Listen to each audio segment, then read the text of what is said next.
चलिए, आज male reproductive system की शानदार दुनिया में गोता लगाते हैं।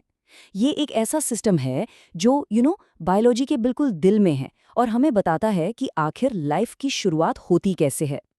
अब इस पूरी प्रोसेस को समझने का ना एक बहुत अच्छा तरीका है।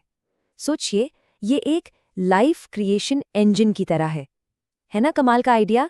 एक ऐसी स्मूथ, क्लेवरली डिजाइन्ड मशीन जो बॉडी के अंदर चुपचाप अपना काम करती रहती है। अगर हम इसे इस तरह से देखेंगे तो हर हिस्से का काम समझना बहुत आसान हो जाएगा। तो सवाल उठता है कि भाई इस इंजन का मिशन क्या है? मिशन बहुत सिंपल है, एकदम स्ट्रेट फॉरवर्ड। स्पर्म बनाना, उन्हें प्रोटेक्ट करना और फिर उन्हें डिलीवर करना ताकि एक नई लाइफ की जर्नी शुरू हो सके। तो चलिए इस सफर की शुरुआत करते हैं। सबसे पहले चलते हैं इसके प्रोडक्शन सेंटर पर, मतलब वो जगह जहां से ये पूरी कहानी शुरू होती है। और ये प्रोडक्शन सेंटर हैं टेस्टीज यानी वृषण। ये दो ओवल शेप्ड ऑर्गन्स होते हैं जो स्क्रोटम में होते हैं। सच कहें तो यहीं पर लाइफ की कहानी का सबसे पहला, सबसे जरूरी चैप्टर लिखा जाता है। अच्छा, तो टेस्टिस के ना दो बहुत ही इंपॉर्टेंट काम है। पहला, स्पर्म बनाना। इस प्रोसेस को स्पर्मेटोजेनेसिस कहते हैं। और दूसरा, टेस्टोस्टेरोन हार्मोन बनाना। ये वही हार्मोन है जो मेल कैरेक्टरिस्टिक्स जैसे गहरी आवाज या मसल ग्रोथ के लिए जिम्मेदार होता है। और यहीं पर ना बायोलॉजी की ब्रिलियंट इंजीनियरिंग देखने को मिलती है। देखिए, जो स्क्रोटम है वो टेस्टीज के टेम्परेचर को बॉडी से थोड़ा सा कम रखता है। और टेम्परेचर का बस ये हल्का सा फर्क ही हेल्दी स्पर्म प्रोडक्शन के लिए एकदम परफेक्ट एनवायरनमेंट बनाता है। सोचिए कितना सिंपल पर कितना इफेक्टिव डिजाइन है। ओके, तो स्पर्म बन तो गए, लेकिन कहानी यहीं खत्म नहीं होती। वो अपनी जर्नी के लिए फौरन तैयार नहीं होते। इसके बाद शुरू होता है उनका ट्रेनिंग एंड ट्रांसपोर्ट का फेज। तो इस सफर के पहले दो स्टेजेस को समझते हैं। पहला है एपिडिडिमस। इसे आप एक ट्रेनिंग सेंटर मान सकते हैं। ये एक लंबी कॉइल्ड ट्यूब है जहां स्पर्म मैच्योर होते हैं और स्टोर किए जाते हैं। फिर आता है दूसरा स्टेज, वास डेफरेंस। ये एक सेफ हाईवे की तरह है जो इन मैच्योर स्पर्म को अगले पड़ाव के लिए आगे ट्रांसपोर्ट करता है। अब देखिए, किसी भी लंबे सफर के लिए फ्यूल तो चाहिए ही, राइट?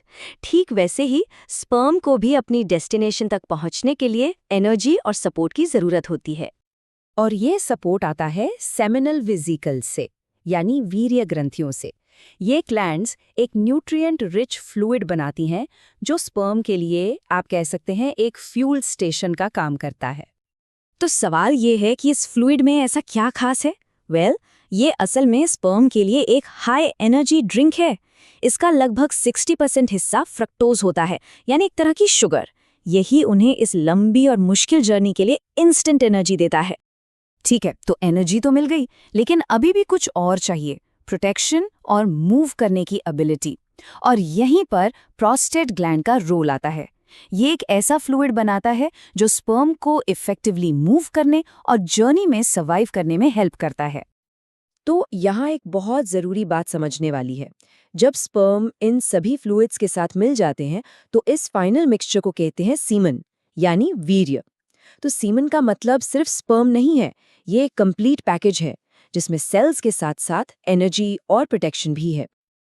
चलिए अब इस जर्नी के फाइनल स्टेज पर चलते हैं, यानी एग्जिट रूट। ये है यूरेथ्रा, यानी मूत्र मार्ग।